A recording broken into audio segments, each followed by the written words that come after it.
ბათუმის ნაცვლად ტექნოლოგიური უნივერსიტეტი თბილისში აშენდება და მას ქართო ჯგუფი ააშენებს. ირაკლი ღარიბაშვილის განცხადებით, ფონდი ქართოს ტექნოლოგიური უნივერსიტეტის პროექტი იქნება 10-ჯერ და 20-ჯერ უფრო უკეთესი, ვიდრე საქართველოს ყოფილი პრეზიდენტის. ამის შესახებ ღარიბაშვილმა ჟურნალისტებს ბორჯომში რიქსოსის სასტუმროს დათვალიერებისას განუცხადა.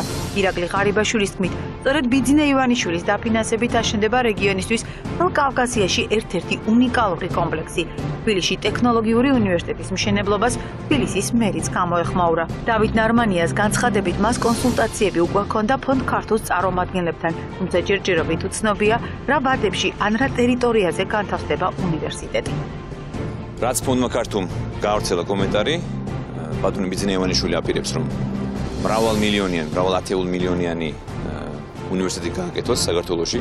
თავისი კამპუსი და ეს იქნება უნიკალური პროექტი, ეს იქნება კომპლექსი. ამას დაკავშირებით თვითონ ფონდი ქართო გააკეთეს ვრცელ კომენტარს, მოგვიანებით იქნება ცნობილი, თუ რა მასშტაბის იქნება ეს პროექტი.